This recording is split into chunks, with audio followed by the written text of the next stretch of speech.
자, 시간에는 요한복음 18장 28절부터 40절까지 살펴보도록 하겠습니다. 다 같이 한번 읽고 시작하도록 하겠습니다. 28절입니다. 그들이 예수님을 가야바에게서 관정으로 끌고 가니 새벽이라. 그들은 더럽힘을 받지 아니하고 유월절 잔치를 먹고자 하여 관정에 들어가지 아니하더라.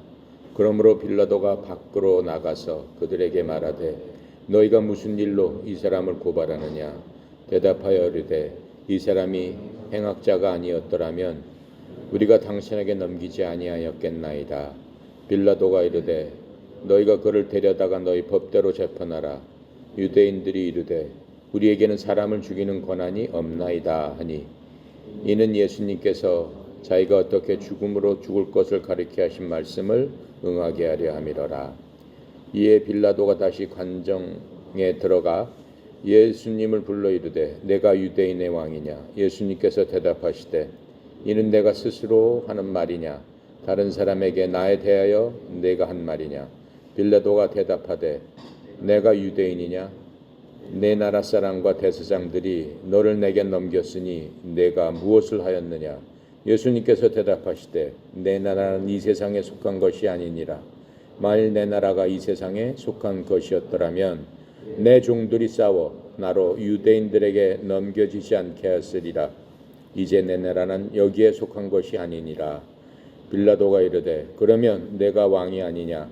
예수님께서 대답하시되 내 말과 같이 내가 왕이니라. 내가 이를 위하여 태어났으며 이를 위하여 세상에 왔나니 곧 진리에 대하여 증언하려 함이로라. 무릇 진리에 속한 자는 내 음성을 듣느니라 하신대. 빌라도가 이르되 진리가 무엇이냐 하더라. 이 말을 하고 다시 유대인들에게 나가서 이르되 나는 그에게서 아무 죄도 찾지 못하였노라. 유월절이면 내가 너희에게 한 사람을 놓아주는 전례가 있으니 그러면 너희는 내가 유대인의 왕을 너희에게 놓아주기를 원하느냐 하니 그들이 소리질러 이르되 이 사람이 아니라 바라바라 하니 바라바는 강도였더라.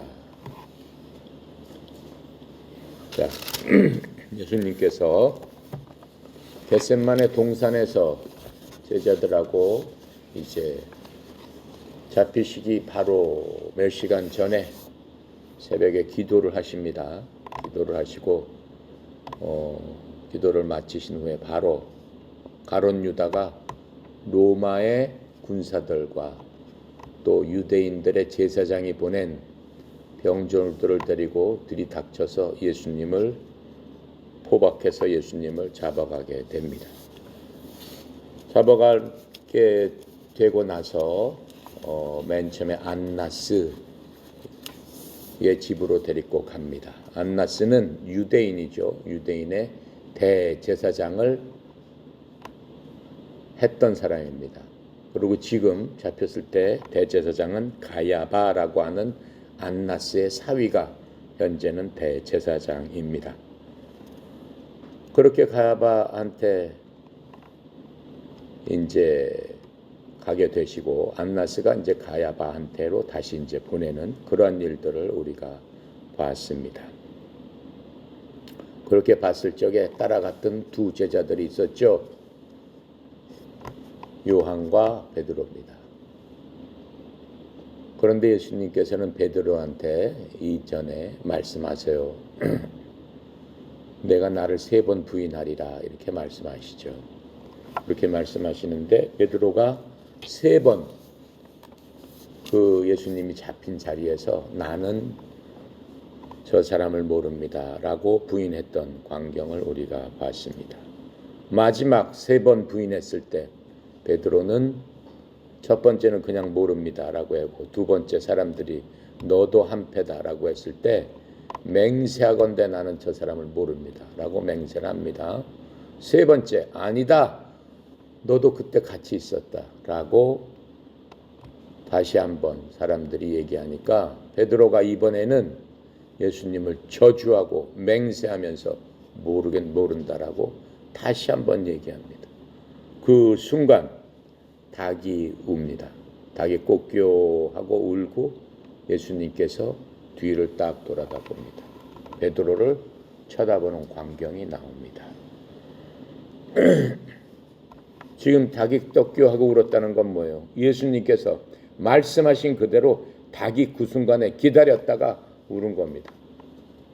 그 무슨 얘기를 지금 하고 있는 거예요?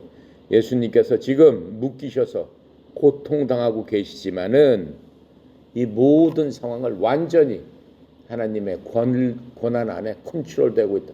닭까지도 딱 그 순간에 맞춰서 울어라 라고 하니까 베드로의 얘기 듣고 있다가 베드로가 마치자마자 꼭기요 하고 울었다라고 성경은 얘기하고 있습니다. 이 닭 한 마리를 예수님께서 이 컨트롤하는 것, 이 우는 것까지도 조절하는 것을 보시면서 어떻게 했어요? 베드로가 생각했겠죠. 저분 과연 하나님이시구나. 나한테 분명히 네가 3번 닭이 울기 전에 3번 나를 부인하리라 라고 분명히 나한테 경고하셨는데 정말이구나 라고 하는 것을 깨달았을 것입니다. 예수님은 하나님이십니다. 하나님께서 이 세상을 창조하시면서 모든 동물, 식물, 이 모든 것들을 창조하시면서 하나님의 권위 아래 두셨어요. 권위 아래 두시면서 그 권위를 인간에게 이양해 주셨어요. 창세기 1장 26절에 보면 이렇게 말씀하고 계세요. 하나님께서 이르시되 우리가 우리의 형상으로 우리의 모양에 따라 사람을 만들고 그들이 바다의 물고기와 공중의 날짐승과 가축과 온 땅과 땅에서 기는 모든 것들을 지배하게 하자라고 하셨습니다. 그러니까 인간은 이 모든 것들의 지배자입니다. 당연히 지배를 해야 됩니다. 왜 그래요? 하나님께서 우리에게 인간을 그렇게 만들어 주셨기 때문에. 인간의 본 모습, 하나님께서 인간을 만드시고 보기에 좋았더라 했던 그 인간, 원래 인간은 그러한 힘을 갖고 있었던 그러한 사람들이죠. 그 베드로는 예수님께서 물고기에 대한 물고기도 컨트롤 하셨던 것을 우리가 마태복음에 알 수 있습니다. 마태복음 17장 24절부터 27절에 보면은 로마에서 공세를 다 국민들에 내라고 하는데 세금을 어떻게 낼까요? 그랬더니 베드로한테 말씀하시죠. 너 그 바닷가에 가서 고기 한 마리 잡아라. 그 뱃속에 동전이 있을 거니까 그걸 갖다 내라. 이렇게 말씀하십니다. 그럼 무슨 얘기예요? 그 고기로 하여금 떨어뜨린 무슨 물속에 떨어뜨린 동전, 세금에 맞는 그 동전을 삼켜서 갖고 와라 라고 말씀하신 거죠. 베드로한테 잡혀라 라고 말씀하신 거죠. 베드로가 잡아서 배를 갈라보니까 예수님 말씀대로 그 동전이 그대로 있어서 세금을 냈던 그런 것들을 알 수 있습니다. 또 있죠. 예수님께서 이제 유월절날 예루살렘에 입성하실 적에 제자들한테 얘기합니다. 너 길거리에 가면은 나귀 한 마리와 나귀 새끼가 기다리고 있을 테니까 내가 쓰겠다고 하고 나귀 주인한테 얘기하고 끌고 와라. 바로 그 자리에 갔더니 나귀가 기다리고 있습니다. 자, 그거는 마태복음 21장 1절부터 11절에 나오는 말씀입니다. 이 모든 것들을 통해서 베드로는 저거는 진짜 하나님이구나 라고 하는 것들을 깨닫게 되고 우리한테도 알려주고 계시는 겁니다. 이 닭이 꼭기요라고 울었을 적에 그것은 또 다른 의미가 있습니다. 이것은 베드로로 하여금 깨닫게 하는 겁니다. 내가 그 순간 잘못은 저질렀지만 내가 이 잘못을 회개하고 참 하나님이신 주님께 회개하고 돌아가야 되겠구나 라고 하는 것들을 깨닫게 해주는 그러한 말씀이기도 합니다. 누가복음 22장 32절에 이 말씀을 하고 계세요. 베드로한테 예수님께서 내가 베드로 너를 위하여 내 믿음이 쇠하지 않도록 내 믿음이 약해지지 않도록 기도하였은즉 너는 돌이킨 뒤에 내 형제들을 강하게 하라 이렇게 말씀하세요. 그 당시는 그게 무슨 뜻인지 베드로가 몰랐을 거예요. 예수님께서는 베드로를 사랑하시고 제자들을 다 사랑하시기 때문에 베드로를 위해 그러한 모든 것들을 아시고 기도를 특별히 해주셨다라고 말씀하고 계세요. 그러니까는 여기서 너는 돌이킨 뒤에 회개해라라고 말씀하신 거예요. 이러한 일이 있기도 전에 돌이킨 뒤에 회개하고 내 형제들을 오히려 강하게 해라. 내가 나서서 회개하고 내가 너한테 명령한 대로, 내가 나한테 보고 배운 대로 하나님께 영광을 돌리는 일을 내가 나서서 해라 라고 이렇게 말씀하셨습니다. 누가복음에서 예수님께서 돌아서서 베드로를 보시는 광경이 나옵니다. 요한복음에는 그 광경이 없어요. 누가복음 22장 61절부터 62절에 보면은 이렇게 말씀하고 계십니다. 예수님께서 돌이키사 베드로를 바라보시니 베드로가 그분께서 자기에게 하신 말씀 곧 수탉이 울기 전에 내가 나를 3번 부인하리라 하신 주의 말씀을 기억하고 나가서 비통하게 우니라 이렇게 얘기하고 있어요. 비통하게 울었다는 게 뭐겠어요? 주님, 제가 잘못했습니다. 그렇죠? 내가 주님을 배반했습니다. 저를 용서하시옵소서. 다시는 그렇게 하지 않겠습니다. 라고 울면서 어떻게 했겠어요? 회개했겠죠. 베드로는 예수님의 고난을 본 증인이라고 본인 스스로 고백하고 있어요. 베드로전서 5장 1절에 보면은 그리스도의 고난의 증인이요 또한 앞으로 나타날 영광에 참여할 자가 나다라고 지금 스스로를 얘기하고 있습니다. 이제 닭이 꽂기하고 웁니다. 닭이 우는 것은 보통 새벽을 알리는, 새날을 알리는 신호입니다. 새날을 알리는 신호는 새로운 희망, 새로운 것들을 알리는 그러한 것들을 얘기하고 있습니다. 시편 30편 5절에는 그것을 이렇게 얘기하고 있어요. 그분의 분노는 잠시뿐이요 그분의 호의 안에 생명이 있나니 밤새 울음이 있을지라도 아침에는 기쁨이 임하리로다. 시편에서 예수님의 비유를 해서 그렇게 얘기하고 있습니다. 베드로는 3번이나 예수님을 부인했어요. 가룟 유다는 예수님을 팔고 예수님을 배신했습니다. 그런데 베드로하고 가룟 유다하고의 틀린 점은 무엇입니까? 베드로는 자신의 죄를 울면서 회개합니다. 비통하게 울었더라. 예수님과 눈이 마주쳤겠죠. 그렇죠? 그리고 가룟 유다는 어떻게 했어요? 물론 예수님과 눈이 마주쳤죠. 예수님을 잡으러 오고 예수님한테 가서 예수님을 포옹하면서 예수님 뺨에다가 키스까지 한 사람입니다. 바로 이분이 예수다라고 그 사인으로 알려준 그 가룟 유다입니다. 근데 가룟 유다는 어떻게 했습니다? 어떻게 했어요? 자기가 은 30냥 이걸 다 은 30냥을 누구한테 받았어요? 제사장들한테 받고 예수님 계신 곳을 밀고 했던 사람입니다. 그런데 나중에 예수님의 그 죽음을 보고 어떻게 했어요? 아, 그분은 정령 하나님이시구나 라고 하는 것들을 알았습니다. 하지만 베드로처럼 회개하고 돌아섰습니까? 아니에요. 은 30냥을 갖다 제사장들한테 집어 던지고 자기는 어떻게 했어요? 목매서 죽습니다. 자살합니다. 내가 잘못했구나 라고 후회는 합니다. 그건 회개가 아니에요. 그냥 내가 잘못했구나 라고 후회를 한 겁니다. 후회하는 거하고 회개한 거하고는 완전한 차이가 있습니다. 끝하고 끝의 차이가 있습니다. 회개는 어떻게 해요? 내가 이 길로 잘못된 길로 베드로는 갔어요. 3번을 부인했지만 나중에는 예수님을 어떻게 하기까지 해? 저주까지 했어요. 수제자가. 저주까지 3번씩이나 했는데도 불구하고 예수님과 눈이 마주치는 순간 자기의 모든 잘못을 자복하면서 정말 제가 잘못했습니다 하면서 어떻게 했어요? 돌아갔어요. 돌아가는 것을 이제 보게 됩니다. 어디로 돌아갔어요? 예수님 말씀대로 이제는 내 생각대로가 아니고 내가 잘못했습니다. 예수님 말씀대로 살겠습니다 하고 돌아갔어요. 돌아가서 어떻게 해요?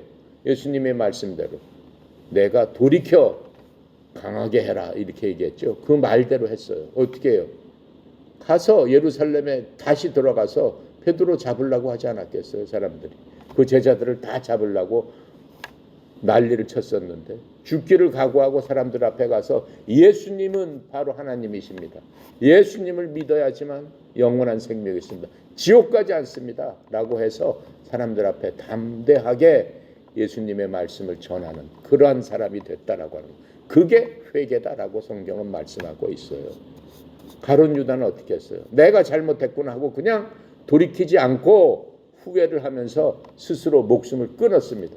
목숨을 끊었으니까 대단한 게 아니야. 대단한 게 아니에요. 그냥 잘못했으니까 어차피 죽어야 되는데 자기 스스로 죽은 것밖에 아무것도 아니다라고 하는 거예요. 어차피 지옥 가서 죽어야 되는데 그냥 지가 스스로 먼저 죽은 것밖에 아니에요. 그럼 어디로 가요? 지옥 가서 영원히 죽음을 보게 되는 그런 꼴이 됐다라고 지금 얘기를 하고 있는 겁니다. 그래서 지금 이 베드로가 회개한 것, 베드로가 회개한 거는 울면서 비통하게 했을 때 그 슬픔은 정말로 주님께서 봤을 적에 주님께 돌아온 경건한 슬픔이었다라고 얘기하는 겁니다. 그리고 유다도 울면서 회개했죠. 후회를 했죠. 그런데 그것은 사망의 세상적인 슬픔인데 그것은 결국은 사망으로 인도하는 세상적인 슬픔이다라고 하는 겁니다. 그게 큰 차이가 있음을 우리한테 깨닫게 해주는 겁니다. 거기에 대해서 고린도후서 7장 9절부터 10절에는 우리한테 이렇게 설명을 해주고 있어요. 이제 내가 기뻐함은 너희가 근심하였기 때문이 아니요 오히려 너희가 근심함으로 회개에 이르렀기 때문이라. 베드로처럼 그게 바로 경건한 근심이다라고 얘기하는 겁니다. 너희가 하나님께 속한 방식대로 근심하게 된 것은 어떤 일에서도 너희가 우리로 말미암아 상처를 받지 아니하게 하려 함이라. 하나님의 방식대로 근심을 해야 되는 거예요. 우리는 잘못을 했으면 주님 앞에 잘못을 고백하고 회개하고 돌이켜서 다시는 그 죄를 짓지 않기로 주님 앞에 약속해라. 그러면서 그렇게 하려고 노력해라. 하지만 우리가 어떻게 해요? 육신이 연약하니까는 계속 넘어진다라고 하는 거예요. 그러면 오호 통제라 나는 정말로 악한 자로구나. 그렇게 하면서 그때마다 주님 앞에 나가서 회개하고 돌이켜라라고 하는. 그럼 죄가 어떻게 되겠어요? 맨 처음에 10개 줬던 게 그렇게 할수록 점점 줄어들지 않겠어요? 예수님 닮으려고 하지 않겠느냐라고 하는 거예요. 그것을 성경에서는 성화된다. 예수님 닮아가는 과정이다라고 말씀하고 계시는 거예요. 그러면서 이렇게 말씀하고 계세요. 하나님의 뜻대로 하는 근심은 회개를 이루어 다시 돌이킬 수 없는 구원에 이르게 하거니와 세상의 근심은 사망을 이루느니라. 우리가 무슨 일이 있다고 그냥 머리 싸매고 머리띠 두르고 일을 어떻게 했으면 좋겠네 뭐 했으면 소용없다라고 얘기하는 거예요. 자, 그래서 요한복음 21장에서 우리가 이제 보게 됩니다.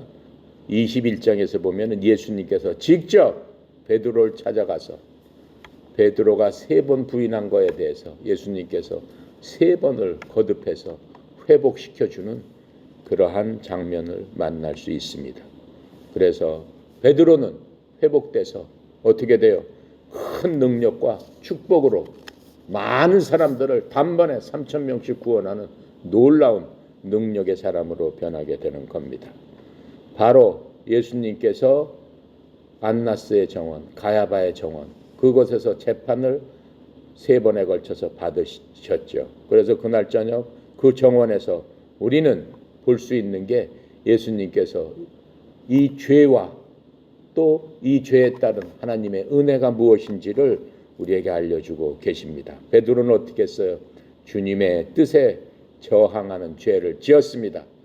저희가 살펴봤죠. 맨 처음에 그 군중과 같이 악한 자들과 같이 경건치 않은 자들이 예수님을 죽이려고 하는 계획 안에 섞여 있었습니다.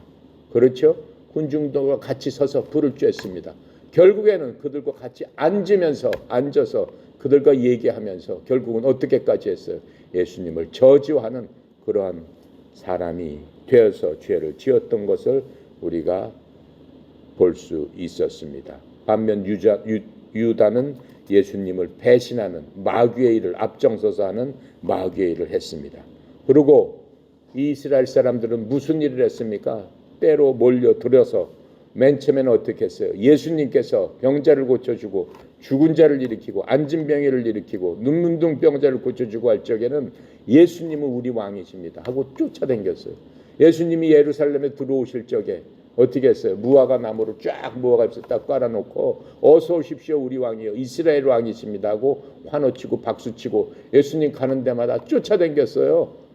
수만 명씩 쫓아다녔어요. 근데 그런 사람들이 단번에 어떻게 바뀌어요? 죽여라 죽여라라고 바뀌는 그 군중들의 모습을 볼 수 있습니다. 그들은 어떻게 해요? 이 세상 것들만 바라보면서 예수님께서 이 세상에 뭘 해주실 것이다. 우리에게 집을 주실 것이다. 우리에게 먹을 것을 주실 것이다. 우리 일자리를 줄 것이다. 우리를 편안하게 살게 해줄 것이다. 예수님을 왕으로 삼으면은 우리가 이 땅에서 잘 먹고 잘 살 수 있을 것이다 라고 하는 것을 보면서 예수님께 환호했습니다. 그런데 예수님은 거기에 응답하신가? 그렇게 하지 않으셨습니다. 거기에 응답하지 않으셨어요. 예수님께서 보시는 건 뭐예요? 순간적으로 지나간 것을 보시는 게 아니고 앞으로 영원히 가야 될 것, 너네들이 여기에 있는 동안은 나와 잠깐 있는 동안은 눈 깜빡하는 그 사이다. 너희들은 이제 어떻게 해야 된다? 영원한 곳, 눈 깜빡할 그런 시간이 아니고 죽지 않고 영원히 살아야 될 그 궁극적인 것, 그것을 향해서 나가야 된다. 그렇게 가기 위해서는 어떻게 해야 된다 하는 방법을 알려주셨어요. 실제로 예수님께서 이 땅에 그러한 거에 무슨 미련이 있으시겠어요? 무슨 관심이 있으시겠어요? 예수님은 예수님이 계신 천국에만 관심이 있고 이 모든 백성들이 내가 만든 이 사람들, 이 인간들이 원래 내가 있던 그곳으로 데리고 가야 되지 않느냐? 그게 예수님의 이 땅에 오신 목적이기 때문에 이 땅에서 잘 먹고 잘 사는 일이 그분과 무슨 상관이 있겠느냐라고 하는 거예요. 또 하나님의 사람들이 그것과 무슨 상관이 있겠느냐라고 하는 거예요. 궁극적으로 너희가 갈 곳은 내가 가서 집을 마련하면은 그곳에 너희들도 나와 함께 영원히 살 그곳에 와야 될 사람들이 아니냐. 그곳에 오기 위해서는 어떻게 해야 되는 거 아니냐라고 하는 것을 끝까지 목숨 걸고 어떻게 해요? 목숨을 내놓으면서까지 자기 몸을 찢으면서까지 말씀을 해주신 그 예수님을 우리가 볼 수 있는 겁니다. 그래서 우리는 그 예수님이 잡히신 그 현장에서 인간에 대한 죄와 하나님의 끝없는 은혜와 사랑을 우리는 만나볼 수 있는 겁니다. 그래서 예수님께서는 무한대로 우리에게 은혜로우신 분입니다. 예수님의 그 은혜에 따라서 예수님께서는 인간의 왕이었던 다윗 왕처럼 사람들한테 쫓겨서 어떻게 했어요? 자기 제자들과 함께 다윗처럼 기드론 시내를 건너셨고 유다의 배신을 알면서도 겟셋만의 동산으로 데리고 가시면서 왜 데리고 가셨어요? 나는 그렇게 죽어야 될 내 사명이 있기 때문에 그것을 아시면서 끝까지 그 사명을 지키시기 위해서 아버지 뜻, 하나님 아버지의 뜻에 복종하시면서 겟셋만의 동산으로 가셨습니다. 그 가운데서도 예수님께서는 말고 자기를 잡으러 온 그렇죠? 사람을 또 불쌍히 여기세요. 그 사람도. 예수님은 하나님이시기 때문에 인간이 그렇게 하는 모든 일들 하나하나 정말로 우리가 봤을 적에는 저건 아주 그냥 잡아 죽여도 시원치 않다 하는 사람 자체도 예수님께서 보시면서 그 인간 자체를 너무 불쌍히 여기시는 거예요. 그러시면서 떨어진 귀를 고쳐주시는 놀라운 은혜를 그 순간에도 원수에게 베푸시는 하나님의 그 사랑을 우리가 볼 수 있습니다. 자, 그래서 예수님은 우리를 위해서 자신을 죄인들의 손에 맡기신 거죠. 예수님을 잡아간 모든 사람들은 마귀의 압작입니다. 그 사람들 손에 자신의 모든 것들을 맡기시고 고통을 당하시고 죽으시는 그러한 것들을 우리가 볼 수 있습니다. 우리는 무엇을 생각해 봐야 돼요? 우리 손에 지금 잡고 있는 게 무엇이냐? 하나님을 대적하는 검을 잡고 있느냐? 예수님께서는 어떻게 해요? 그 잔을 잡고 하나님의 뜻을 피하지 않으시고 끝까지 잔을 잡고 계셨다라고 하는 겁니다. 우리는 무엇을 잡고 있어야 됩니까? 예수님께서 우리에게 말씀하신 그 잔을 들고 우리도 있어야 되는 겁니다. 그래서 예수님에 대한 유대인들의 재판이 있었죠. 유대인의 재판뿐만 아니라 이제 또 오늘 읽은 대로 로마에서 재판이 행해지게 됩니다. 정말로 이상한 재판입니다. 재판을 한 번만 해야지 유대인 따로 하고 로마 따로 하고 이러한 꼴을 당하시는 예수님을 우리가 봤습니다. 간략하게 정리를 해보겠습니다. 예수님께서 잡혀진 후 첫 번째 어디로 갔어요? 안나스 예전 대제사장 집으로 데리고 가서 예수님을 어떻게 해요? 대제사장이 막 신문을 하는 거예요. 비정상적으로 법배도 맞지 않는 신문을 하게 됩니다. 안나스는 어떻게 해요? 예수님께서 로마를 대항하는 바로 이 사람이 로마를 대항하는 대적자로서 예수님을 몰아넣기 위해서 열심히 노력합니다. 증인들을 불러세우고 사람들을 불러세우면서 내가 이 민중들을 선동해서 로마하고 대적하게 하고 세금도 내지 말라고 하고 그런 짓을 한 거 아니냐. 그리고 네가 이 땅에서 왕이 되겠다고 한 거 아니냐. 이런 식으로 예수님을 모함하는 것들을 우리가 성경에서 볼 수 있습니다. 그래서 첫 번째로 예수님께서는 예수님의 교리와 제자들이 로마와 대항하는 것들을 증명하여서 예수님을 죽이려고 안나스가 열심히 노력했던 것을 우리가 봤습니다. 유대 재판제 두 번째 단계는 가야바 앞에서 실행이 됩니다. 안나스가 바로 가야바에게로 다시 보냅니다. 가야바도 그 해 대제사장입니다. 그런데 어떻게 돼요? 가야바가 사내들인 공회, 말하자면 유대인들의 국회의원들을 다 모아서 한밤중에 소집을 하게 됩니다. 다들 와봐라. 예수를 잡았으니까. 근데 이전에 벌써 어떻게 했어요? 그들 스스로 예수라는 사람을 잡아서 죽여야 되겠다라고 자기네들끼리 얘기를 한 적이 있습니다. 왜 그랬을까요? 사람들이 예수를 믿는데 예수라는 사람이 우리 제사장이나 이런 사람들한테 너희들은 회칠한 무덤이다 이런 식으로 욕을 했죠. 너희들은 마귀 새끼다 이런 식으로 욕을 했죠. 그러면서 우리들을 그렇게 대항을 하니까 저자를 그대로 두면은 모든 민족들이 저자를 따라가게 되면 우리가 설 자리가 없지 않냐. 그러니까 더 이상 내버려 두지 말고 저자를 죽이자라고 모의를 했죠. 그때마다 예수님께서는 그 자리를 피해서 다른 데로 제자들과 옮기셨던 것을 알 수 있습니다. 왜 그래요? 그때까지는 아직 하나님의 때가 되지 않았기 때문입니다. 이제 하나님의 때가 되어서 예수님께서는 그들이 원하는 대로 이제 붙잡혀서 사내들인 공회원과 대제사장이 한밤중에 소집돼서 예수님을 어떻게 하는 거예요? 죽인다라고 모의를 하는 그 광경을 우리가 볼 수 있습니다. 그리고 그들은 결국 어떻게 해요? 예수님께서 자신이 그리스도임을 명백히 밝혔을 적에 나는 내가 너희들이 원하는 그리스도 즉 메시아다. 우리 민족을 구할 하나님께서 성경에 예언했던 그 메시아가 바로 나다라고 명백히 말씀을 하셨을 적에 그들이 예수님을 무슨 죄로 죽이려고 하는 거예요? 내가 하나님의 아들 또 내가 메시아라고 했으니까 신성모독을 한 것이다. 하나님을 모욕한 것이다. 하나님을 모욕한 자는 율법에 따르면 돌로 쳐 죽이라고 했으니까 너를 돌로 쳐 죽이는 것이 마땅하다. 지금 자기네들끼리 이렇게 판결을 한 겁니다. 그런데 어떻게 해요? 밤중에 그러한 판결을 오밤중에 한 거예요. 그러니까 새벽 12시 넘어서 그런 판결을 한 거예요. 자, 그러면서 이 세 번째 단계가 있습니다.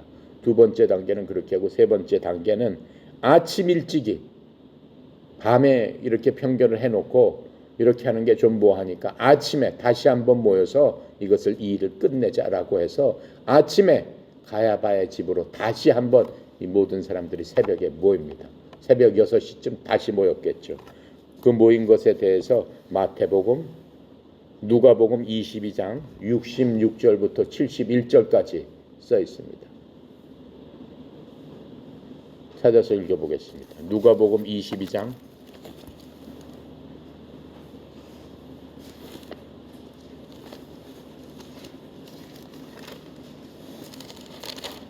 66절부터 71절까지 22장 135페이지예요.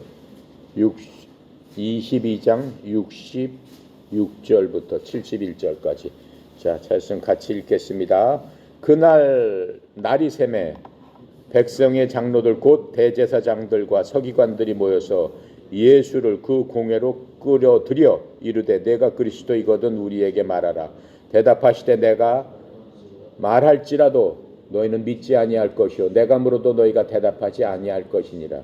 그러나 이제부터는 인자가 하나님의 권능의 우편에 앉아 있으리라 하시니 다 이르되 그러면 내가 하나님의 아들이냐. 대답하시되 너희가 내가 그라고 말하고 있느니라. 그들이 이르되 어찌 더 증거를 요구하리요 우리가 친히 그 입에서 들었노라 하더라. 자, 여기서 말씀하신 것처럼 새벽에 다시 한번 모인 거예요. 저녁 때 모여 다 해놓고 법적으로는 한밤중에 하는 게 안 되는 거죠. 그러니까 새벽에 다시 모여서 다시 한번 재차 확인을 한 거예요. 자, 그렇게 함으로써 이제 예수님은 유대법에 따라서 사형 판결을 받게 되는 것을 알 수 있습니다. 자, 그 다음에는 예수님께서 이제 로마로 끌려갑니다. 그 사람들이 바로 빌라도한테 예수님을 끌려가는데 로마에서도 세 단계로 재판을 받으시게 됩니다. 첫 번째는 예수님께서 빌라도 앞으로 끌려가셨다라고 되어 있어요. 우리가 로마서 지금 우리가 읽은 요한복음 18장 28절부터 38절에 빌라도한테 끌려간 그 모습을 설명하고 있습니다. 그런데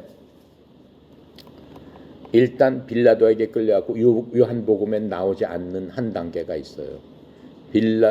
누가복음 23장 6절부터 12절까지 다시 한번 읽어보겠습니다. 누가복음 23장 6절부터 12절까지 헤롯이라는 사람이 나오게 돼요. 그건 요한복음에 나오지 않는 거예요. 6절부터 12절까지 함께 읽겠습니다. 헤롯이 예수를 보고 매우 기뻐하니 이는 그의 소문을 들었으므로 보고자 한지 오래였고 또한 무엇이나 이적 행하심을 볼까 바랐던 연고로라. 여러 말로 물으나 아무 말도 대답하지 아니하시니 대제사장과 서기관들이 서서 힘써 고발하더라. 헤롯이 그 군대들과 함께 예수님을 업신여기며 희롱하고 빛난 옷을 입혀 빌라도에게 도로 보내며 헤롯과 빌라도가 전에는 원수였으나 당일에 서로 친구가 되니라. 빌라도한테 갔는데 빌라도가 헤롯한테 보낸 거예요. 왜요? 헤롯은 갈릴리 지역의 영주였어요. 빌라도는 전체 통치자였어요. 그러니까 이게 보니까 근데 헤롯하고 빌라도는 서로 세력 다툼을 하고 사이가 좋지 않아요. 그러니까 빌라도가 다시 보내면서 네가 해라라고 얘기하는 거예요. 네 관하려니까 네가 재판해라라고 얘기를 하는 거예요. 근데 헤롯이나 빌라도나 전부 예루살렘 바로 그 지역에 있었어요. 원래 그 갈릴리 지역은 예루살렘에서 100km 이상 떨어진 곳인데 둘 다 그 예루살렘에 있었어요. 왜 그래요? 그때가 유월절이었기 때문에 그래요. 유월절은 이스라엘의 가장 큰 명절 중에 하나입니다. 그래서 유월절은 예루살렘 성전에 와서 전국 아니면은 다른 나라에 살던 모든 유대인들이 예루살렘으로 모여서 1년에 한 번씩 7일 동안 축제를 벌이는 거예요. 이집트에서 해방된 그것을 기념하면서 하나님 앞에 예배를 드리는 그러한 날들이에요. 그래서 약 200만 명 정도가 그 예루살렘에 모여서 유월절을 기념하는데 그렇게 되면은 이때는 무슨 시대더라고 그랬어요. 로마 식민지 시대였기 때문에 그 중에서는 애국파라든가 급진파라든가 로마에 저항하는 세력들이 많이 있었으니까 혹시 그 사람들이 이러한 때를 기회로 해서 선동을 해서 로마하고 대적할까봐 이 모든 통치자들이 예루살렘에 와서는 특별한 경계태세를 취하고 있었던 바로 그 시점이었다라고 지금 얘기를 하는 겁니다. 그래서 이제 빌라도 앞에 두 번째로 보내진 거예요. 빌라도가 헤롯한테 보내고 헤롯이 다시 빌라도한테 보낸 겁니다. 그래서 지금 이 사도 요한의 요한복음의 기록은 안나스와 빌라도의 재판에 관한 것만 있습니다. 가야바에 대한 언급도 별로 없어요. 가야바한테 보냈더니 가야바가 바로 빌라도에게 보냈더라. 그것만 나와 있어요. 근데 요한복음에 보면은 이 재판의 모든 과정을 로마 사람들이 하는 빌라도의 재판에 지금 초점을 맞추고 있습니다. 빌라도는 누구냐면은 주후 주후 AD 26년부터 36년까지 이스라엘의 총독이었습니다. 자, 그래서 예수님의 재판을 통한 그 빌라도의 성격을 보면은 사람이 우유부단하고 허약하고 타협을 해서 대충 넘어가는 그러한 스타일의 사람들이었습니다. 그래서 빌라도 자체는 정의롭고 의롭고 하는 것과는 아주 거리가 먼 사람들입니다. 자신의 그러한 위치를 통해서 돈이나 긁어 모으고 또 자기 자신의 안위 또 로마를 위해서만 일하는 그러한 사람들이었어요. 근데 빌라도는 이 보면은 군중들을 굉장히 두려워합니다. 자기가 통치하고 있는데 군중들이 반란을 일으키면 자기 책임이잖아요. 굉장히 두려워하면서도 예수님과 대화를 하면서 점점 더 예수님을 두려워하는 그러한 모습도 보이기 시작합니다. 그래서 군중이나 예수님이나 다 무언가를 만족시킬 수 있는 무슨 그런 틈새를 찾으려고 노력을 하고 있어요. 근데 빌라도의 특징은 3번이나 예수님은 죄가 없다라고 선언을 합니다. 누가복음 23장 14절 22절에 보면은 이렇게 나와 있어요. 14절에 그들에게 이르되 너희가 이 사람을 내게로 데려와 백성을 나쁜 길로 이끄는 자라 하였도다. 보라 내가 너희 앞에서 그를 조사하였으되 너희가 고소하는 그 일에 대하여 내가 이 사람에게서 아무것도 잘못한 것을 찾을 수 없다.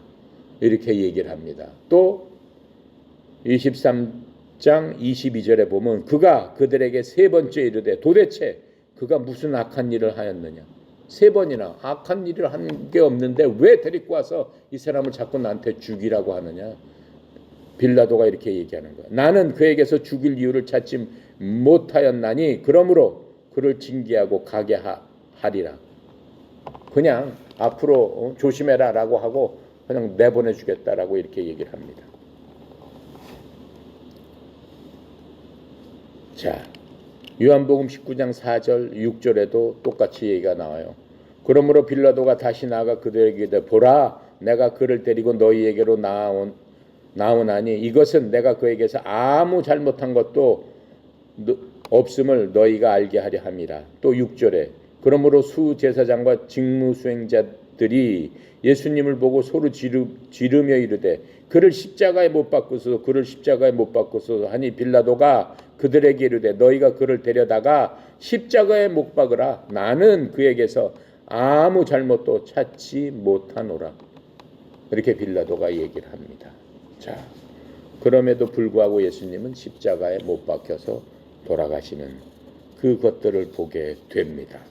28절에 이제 28절로 돌아갑니다.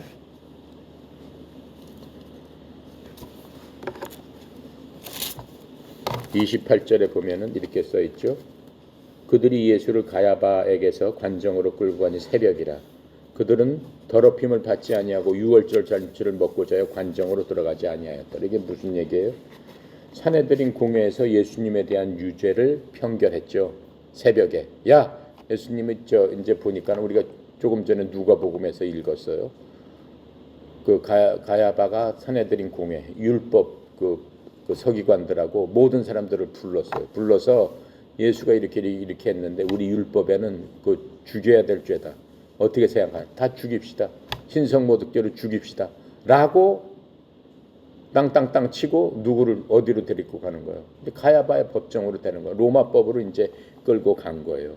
끌고 가서 어떻게 해요?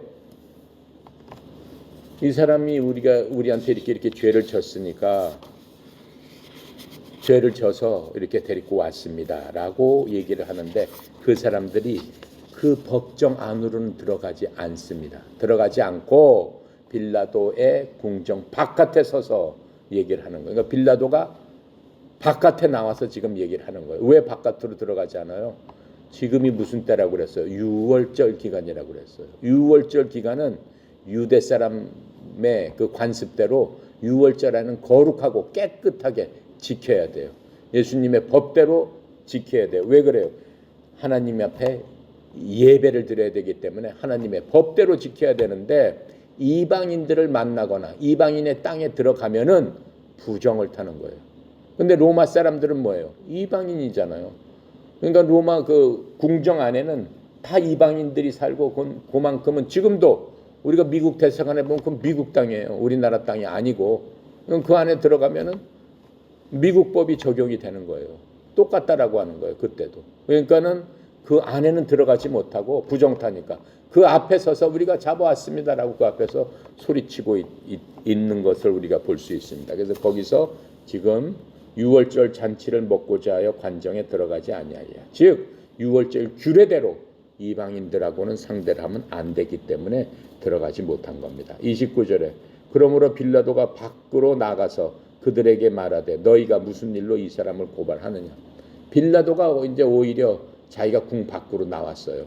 밖으로 나와서 사람들한테 얘기하는 거예요. 왜 너희들이 왜 무슨 일로 고발하느냐. 30절에 대답하여 이르되 이 사람이 행악자가 아니었다면 우리가 당신에게 넘기지 아니하게 죄인을 잡아서 죄인이니까 데리고 왔습니다라고 얘기를 해요. 무슨 일로 고발하느냐 그랬더니 유대 이 지도자들이 엉뚱한 얘기를 하는 거예요. 그냥 이 말을 갖다가 이 사람 뭐 누구 살인을 했다든가 무슨 죄로 반란을 졌다 이렇게 얘기를 못하고 말을 빙빙빙빙 돌리기 시작하는 겁니다. 어떻게 돌려요? 뭐라고 얘기해요? 여기서는 안 나와 있는데 누가복음 23장 2절에는 이렇게 얘기하고 있어요. 그분을 고소하기 시작하여 이르되 무슨 일로 고소했느냐 그랬더니 이렇게 얘기하는 거예요. 우리가 보니 이 자가 민족을 그릇되게 하고 가이사르에게 공세를 내는 것을 금하고 스스로 그리스도 곧 왕이라고 하더이다. 지금 이렇게 뭐 하더이다라고 하면서 이렇게 들었습니다라고 지금 얘기를 하고요. 첫 번째는 뭐라고 얘기해요? 민족을 그릇되게 하고 그건 뭐예요? 반역을 일으키려고 한다라고 하는 거예요. 지금 이 사람이 선동을 한다라고 하는 거예요. 로마에 대응해서 뭐 선동을 하는 사람입니다. 두 번째 가이사라가 뭐예요? 로마 왕이잖아요. 로마 왕이 이스라엘 사람들한테 세금을 내라고 한 것을 세금을 못 내게 선동을 했습니다. 그리고 또 자기가 왕이라고 합니다. 왕이라고 했는데 뭐 어디에 왕이라는 말을 안 하잖아요. 예를 들어서 지금 이스라엘이 로마의 지배하에 있고 로마의 총독은 빌라도인데 자기가 뭐 빌라도 쫓아내려고 왕이라고 한다면 그럼 반역죄죠. 로마 전체 왕이 되기가 그럼 그건 더 큰 반역죄죠. 근데 이런 식으로 정치적으로 예수님을 갖다가 올가 넣기를 시작하는 겁니다. 그러면서 31절에 뭐라고 얘기를 해요? 빌라도가 이르되 너희가 그를 데려다가 너희 법대로 재판해라. 유대인들이 이르되 우리에게는 사람을 죽이는 권한이 없나이다. 빌라도가 예수님을 갖다가 두려워하기 시작해요.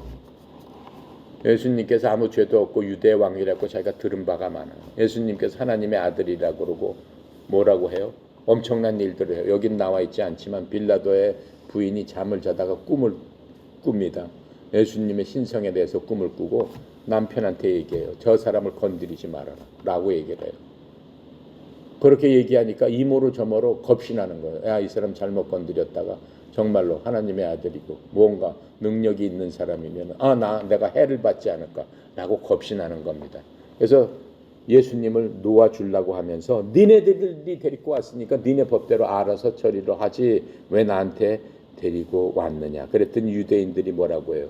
실제로 유대인들이 저 죽일 수 있어요? 없어요? 죽일 수 있습니다. 실제로. 우리가 그 유대 법으로 쳐 죽이는 것을 봤어요. 스테판 스테반이 그렇죠.